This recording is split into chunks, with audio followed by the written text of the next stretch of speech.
Hello, I'm Karen Frankel and I'm here to get you all drawing and keep you all drawing. Welcome to my YouTube channel if you haven't been here before, and welcome again if you have been following me. Let us get started. So, pen and wash is exactly what it sounds like. It's a sketch that is done with pen and then there is a wash over it. So what is a wash? A wash is a general wash, layer of color, of liquid color, not coloring pencils, watercolor. Usually it's not very thick and it just layers over a color. You can see that it's got pen work and it's got some very, very soft color on it, just to suggest what is going on in the picture. So that is exactly what pen and wash is. So the label says it all, but does it say it all? Not really when you come to all sorts of questions about pen and wash. I'm going to be working on watercolor paper today. Because I want to put that wash on, I want the watercolor to spread quite nicely. This is an example of a pad that you can buy. You can see the size. It's quite a nice little size.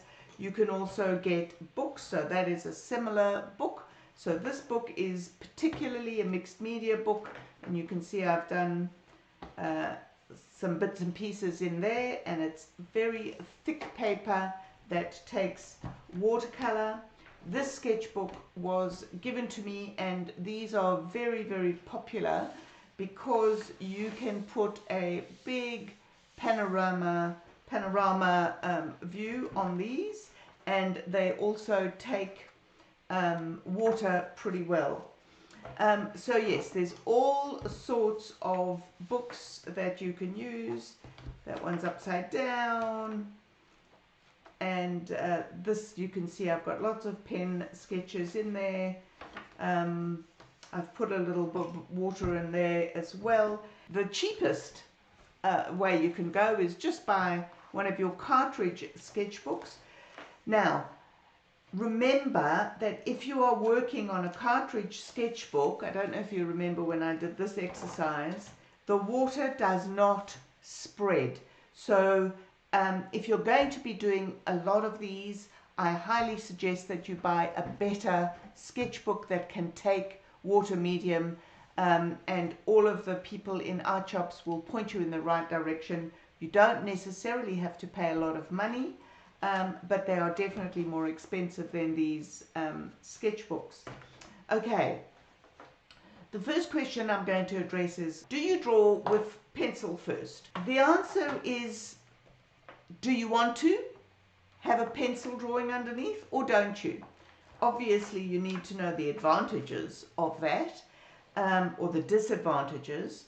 The advantages are, if you are drawing a very complicated sketch, you might find it easy to just put simple outlines. I'm just making something up here, a cityscape with a big tree. That's going to be an enormous tree if it's behind a building. So that was a bit silly, but I'm just making it up. So that is all you would need if you want to put a wash on. Mostly for pen and wash, I would suggest that you go straight in with pen. If you do a pencil sketch first, don't put any details on. We're going to put all the details on, and we're going to put all the marks that create our tones on with the pen. So that would be the strongest your pencil work would need. But I will give you a good warning, which is, if you are going to do your pencil work first, do not come in and just outline what your pencil work is. Okay?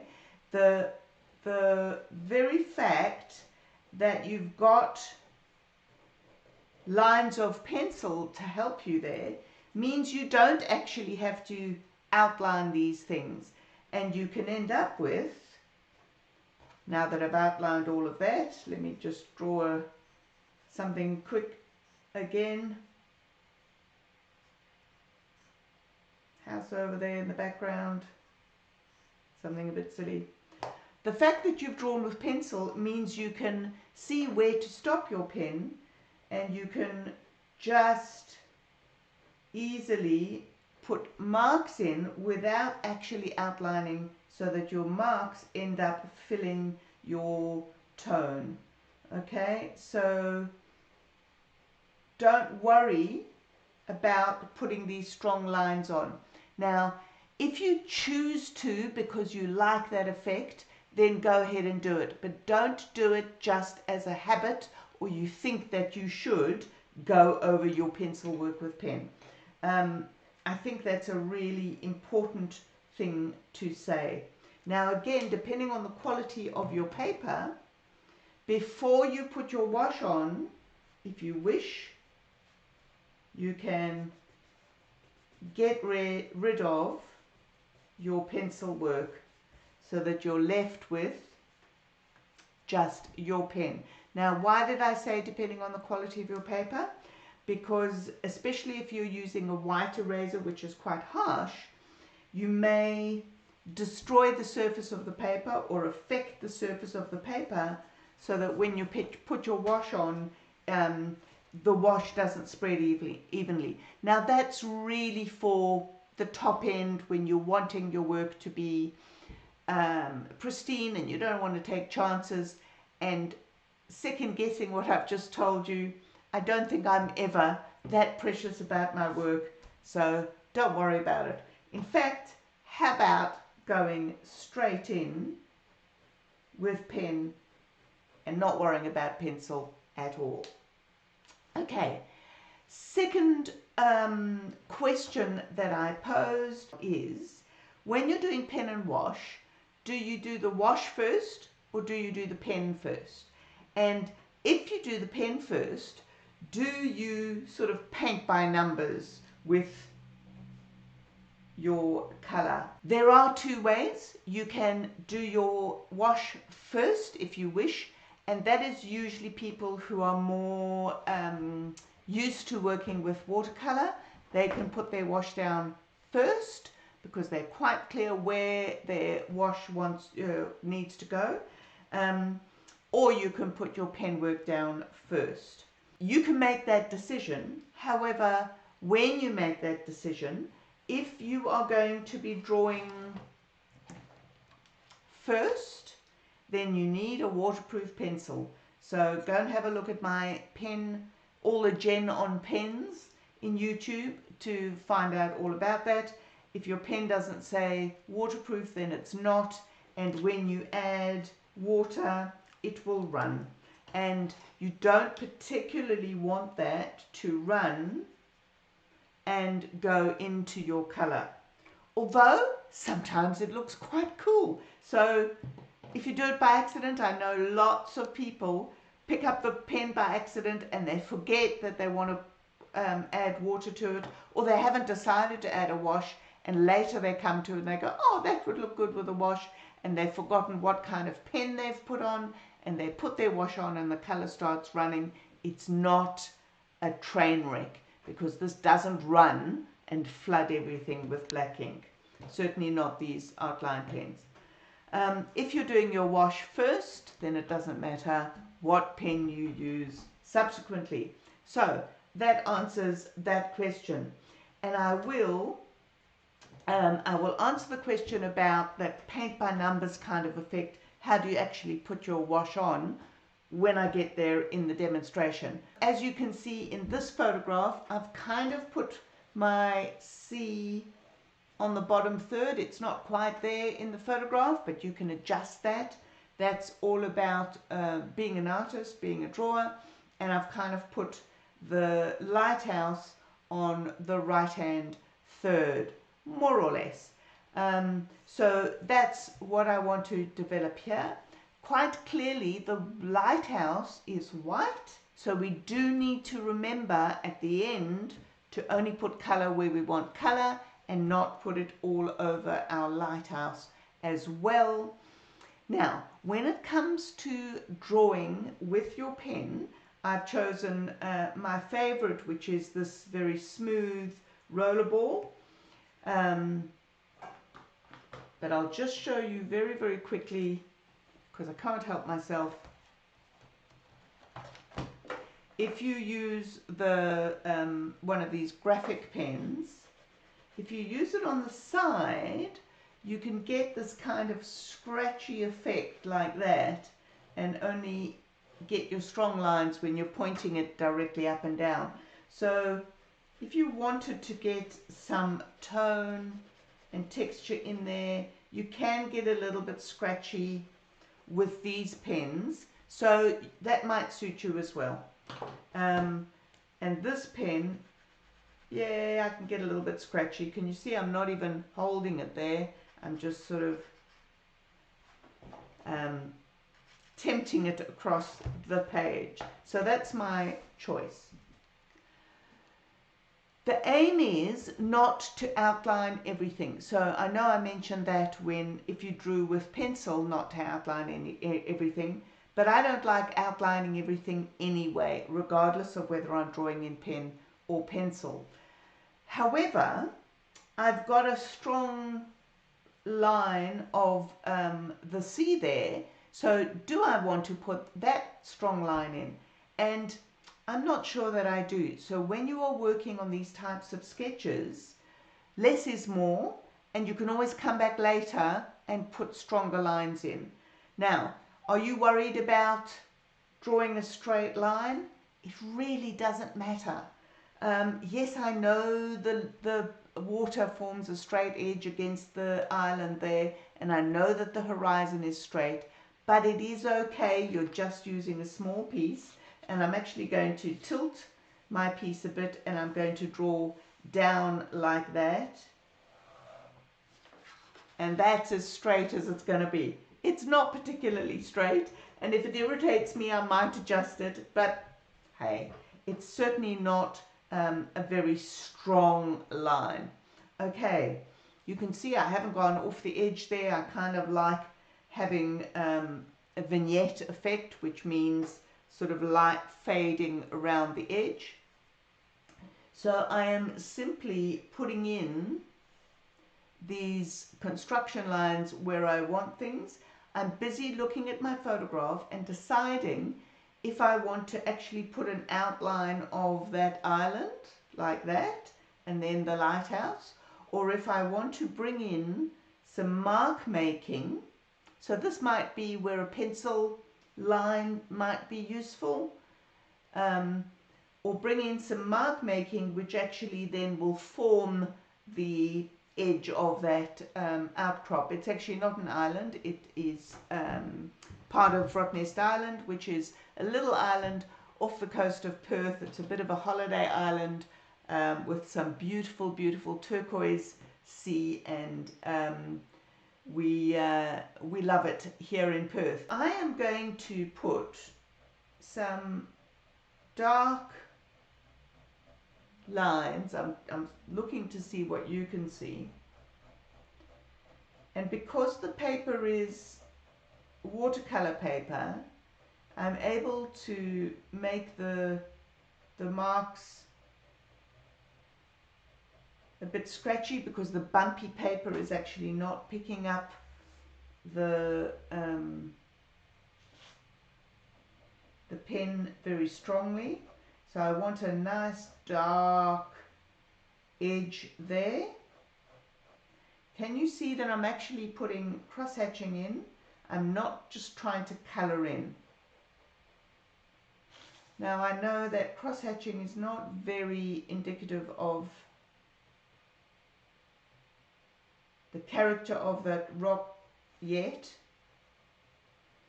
and that's because I only at this stage want to put in some dark, and it's not that dark yet, but that's fine. In fact, I think that is actually, so that's quite useful, straightening up my water edge. I think that little outcrop goes a little bit further than the actual, then there's another island bit or land bit at the back there. And I've decided that I am going to put some edge there, not necessarily all the way along. I'm looking for main areas, and it doesn't really matter if it is very accurate. Even if people know that place very well, they're not going to say, oh, you haven't got that bump in, or you haven't got that bump in. So you can see already that I have something going on there, and can you see that I haven't outlined that dark? So I'm trying to get a sense of where the shadows are so that I can show that there's a ridge. So there's some shadow going off there. There's a difference between shadow and the color of the rock. So there's a color of a rock over here, which is actually in light, whereas that I've just put on in there is shadow. It's actually quite up to you how strongly you differentiate between shadow and the color of the vegetation or the rocks.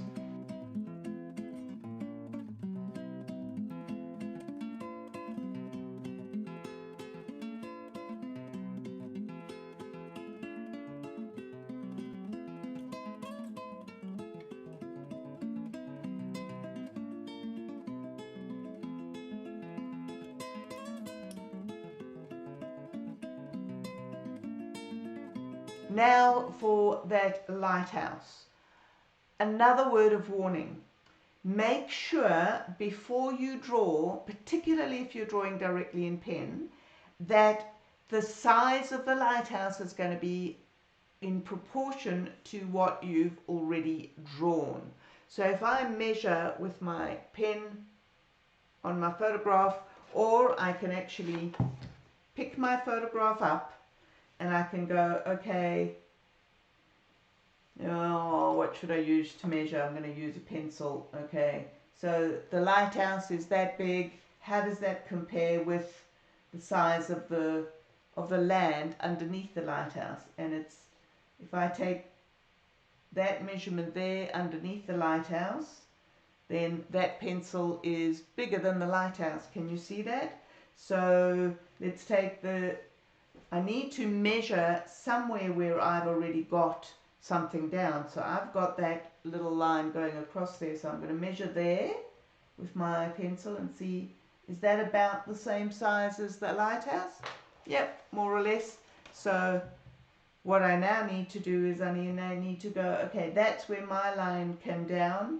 That means my lighthouse is only going to go over there.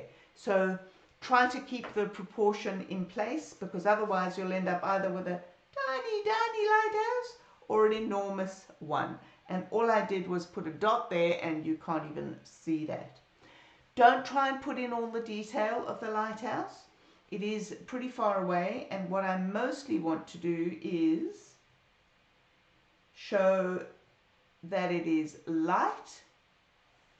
I'm going to put in, now this is often a conundrum, sorry I didn't finish my sentence. I'm going to put in a little balcony going round, but that balcony, even if you can't see it in such a small picture, I'll just drop down to the picture for you so you can see it quickly. You probably can't see it there either in too much detail, but the balcony is actually white against the lighthouse.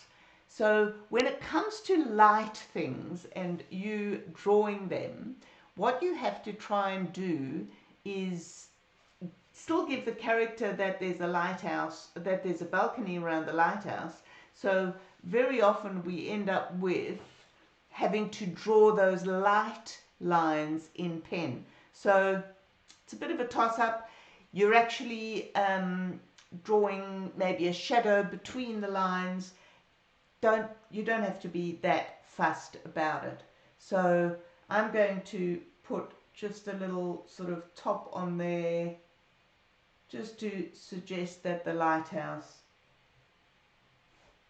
is a lighthouse, and I'm going to put a couple of lines there to suggest that there's a balcony there, even if it is with pen and not white. I might actually suggest that there's a bit of shadow coming down the side of the lighthouse here, which there is, and a shadow underneath. So that adds a little bit of context to the roundness of the lighthouse. And I think that's pretty much it. So can you see that I've decided to leave out all of these dark things? I'm kind of second guessing myself, and I'm looking there and I'm going, oh no, we need to do this, we need to do this, come on Karen, add some more foliage to the top of that, make it come. And at the end of the day, you can leave it just like that, particularly because we're going to be adding some color onto that. Okay, so now we come to that question about whether it's just coloring in, and also whether you need a water pen or watercolors, or what you can use to add your color. Excuse me. Okay. There are a couple of different things that you can use. If you're doing this at home, obviously you can use whatever you've got at home. If you're doing this outside, you need to be able to get at it quite quickly. So if you're using ink, it's actually quite difficult to take all your inks outside if you're going on plein air, and then have to unscrew the bottle and all of that sort of thing. However, I have done that when I went up north to a place called Carragini. I did take little bottles of ink because I was using washes, so it is possible. You just have to be a little bit more organized. One of my favorite tools is this little travel set. There are many little travel sets that you can get. This is a Winsor Newton one, and I love this little set. It does come with a tiny little brush, but I really don't like the tiny brush because it's too small for me. And so for me, for traveling, the water brush is perfect because I can squeeze out some water, and I can get, I've already got some wash in there if I need to put on a dark wash. I see the water is shining there. Or I can just grab a tissue and I can clean up my palette if I need to. So I love my little watercolor. You can see I don't keep them very clean. I've got color everywhere, so you can just drop some color in and again clean it up with a tissue if you really do want very clean colors. You've met me before, I'm not that fussed, and I can mix my colors in there as well. Now, from my point of view, pen and wash doesn't involve lots of different colors. The whole idea is to just give it a little bit more, I can't think of the word. Can you think of the word? What are we giving it a little bit more? A little bit more interest, a little bit more excitement. We're trying to capture what we're seeing a little bit with a wash. So I feel that, you know, these three little wash things there, 3 areas of wash are going to be plenty for what you need. If you want to do a well-controlled watercolor, then of course you're at liberty to do so, but be careful that it doesn't take away from your pen drawing. So for me, it is what the word wash says. It is a wash of color across. Now I'm using my my not very good paper to demonstrate, and you can see it's still actually working, shining a lot, but it's soaking into the paper very, very quickly. My other favorite watercolor tool, which is watercolor pencils.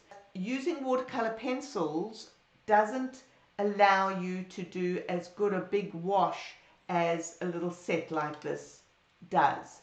However, you can still do a wash with these pencils. So there are two ways of doing that.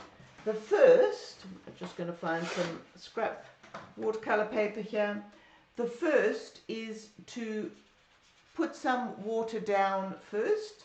Now I know that that's a bit dirty because my brush was dirty, but it's quite good because I want you to see that. So you can put water where you want your wash to take place.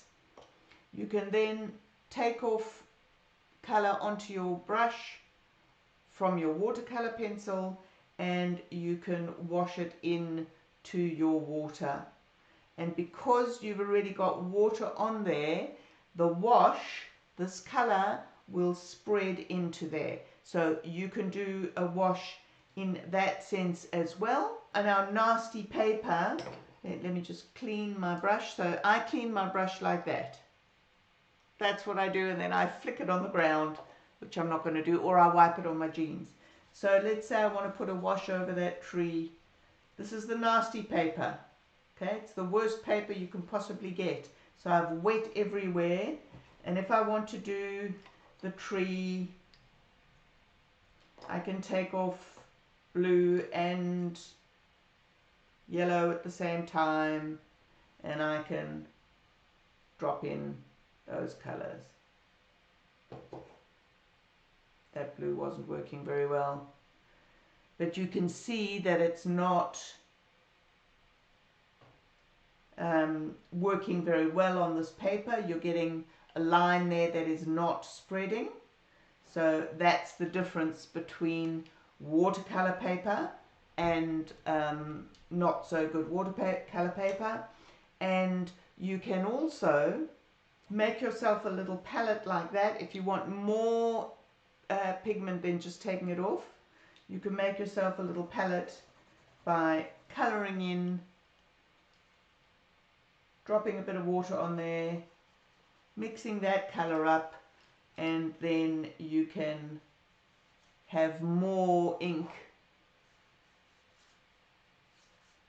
or more pigment on your pen. Okay, so a couple of alternatives of how to add your color. The question that I wanted to answer, and I still haven't got there, is this paint by number thing. Now, I hope that everyone knows what paint by number is. If you don't, look it up and you'll find out. Paint by number style has its own charm if you want to go that way. But generally speaking, it becomes a little bit crafty if you just take a color and then you paint in that whole thing like that. And then you paint the trunk like that. And then you take another color and you paint this building in that color. So with pen and wash, for me, that is not what we want particularly, because it begins to look a little bit precious and twee, and yeah, it's not my style, and it looks more attractive, in my opinion, to not be so careful about getting the paint exactly, you know, that thing about we need to color in the lines. I'm not a fan. So what do I mean then if I'm not going to be doing that? I mean that I'm not going to mind leaving some white paper. I'm not going to mind going over the lines, not staying in the lines. I mean those sorts of things. and you can see in this picture that there's some clouds in the sky. So I definitely want to be cognizant of that and not fill in everything where the clouds are. I certainly don't think it's a good idea that you outline clouds. I'm going to clean my brush because it's got brown on it, and happen to have my cloth here from the drawing of the folds. See, I've put a mark on there. Ooh. Don't worry about it. So I am going to put, with my brush, a general wash across there. I am putting water in the sky, and I'm busy squeezing the brush, and I'm not worrying about bits and pieces that I've missed. I'm going to worry a bit, not worry, I'm going to consider a little bit that my brush needs to go around the lighthouse because I don't want colour in the lighthouse.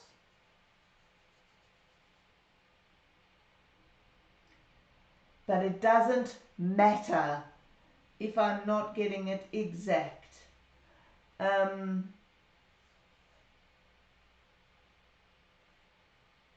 Okay, so watercolor holds this watercolor paper, holds this paper so that when you bring your color in, it actually sits on top and doesn't get absorbed very quickly. Now, that color I've just done is incredibly strong. So I don't want such a strong sky because I'm going to have a strong water. So I'm going to spread it out in this little palette there, and I'm going to hold my watercolor paper up a little bit so that, it's not even spreading as much as I thought it would. I thought it would be much stronger than that, but you know what, I'm actually quite happy with that. I don't mind the delicacy of that. The reason for holding that up is so that the water can run down. If you have a bigger brush, if you're doing this at home and you have a bigger watercolor brush, go for it. I'm just using my water brush,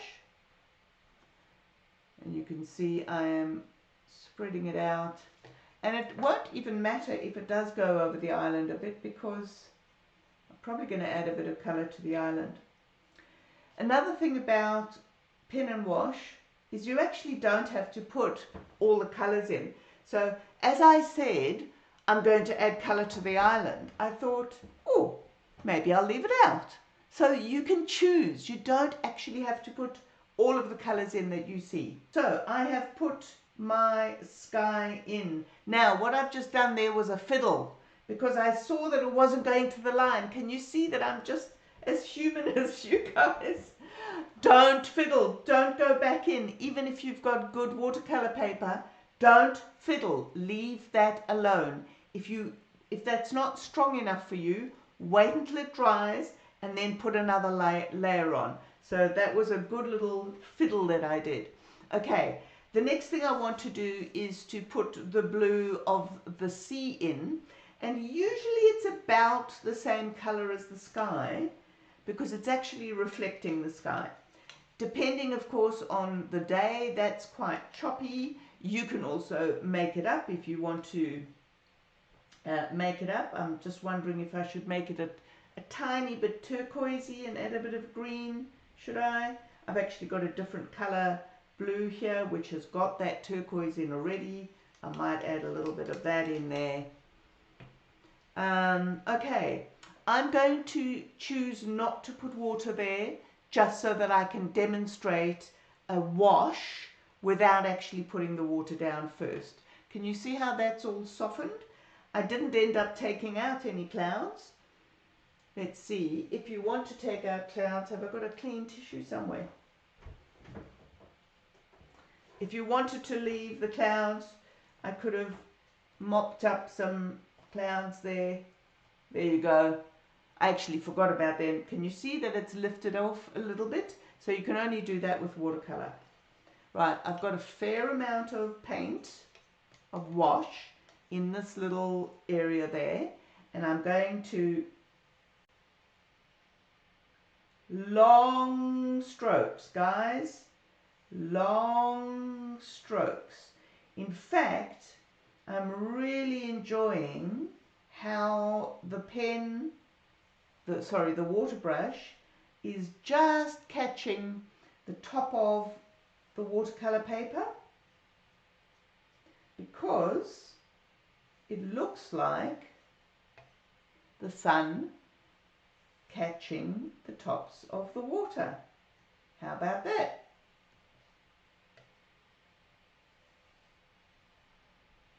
That wasn't planned, but it looks pretty cool, doesn't it? Wonder what happens on the bad paper. Let's see if we can get it working. Can you see how it's being absorbed completely? It's not, so again, not so successful, although that would work for a wash. Not a problem. Okay, so the last color that I'm going to do is a bit of a wash over the main island. I can look at this and say, is my, just move that over a bit, am I happy that my sky is dark enough to show that lighthouse? And in fact, if I look at the picture as it is on the screen rather than the photograph that I've got in front of me, I can see that there's actually storm clouds building around the lighthouse. So a bit later I might come in, remember I said when it's dry, I might come in and put some more wash on there and drop in a little bit more color so that that lighthouse stands out a bit more. But in the meantime, I am going to make a little wash with, dare I say, a little bit of brown. I never use brown. So this brown here, you can see out of all of these blocks, this one is the least used. I'm not a fan of that color brown. So if I were to use that color brown, I would put some red in it, I would put some orange in it, I would put some yellow in it. I'm not a brown fan, and look, I'm dropping paint all over. Okay, so just to show you that I don't usually use brown, but to get a dirty green, no, sorry, not a dirty green, it's kind of a sandy color there. That's exactly what it is. It's just a little bit of dirt almost, isn't it? Don't be afraid to play. So have a little scrapbook next to you and play with what those colors are going to be. So that little brown grey there, that was just this dirty palette here. That's probably going to work very nicely, thank you very much, for that island. Because I have put my darks in with my pen. Of course I can put my darks in with color as well, and I'm doing that, and I'm going, you know what, I actually don't like that color much.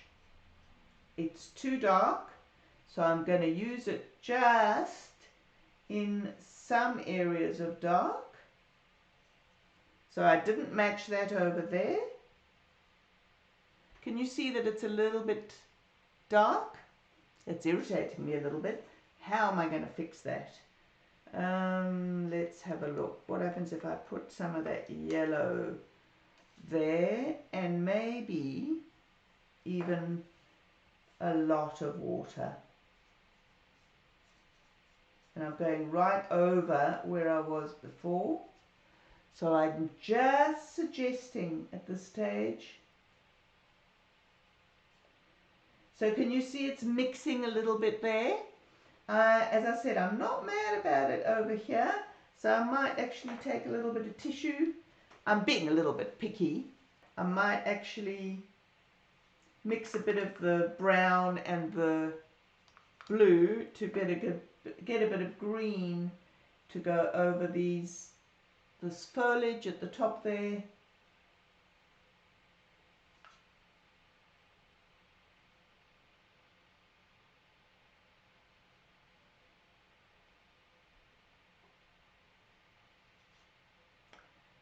And I should probably stop fiddling.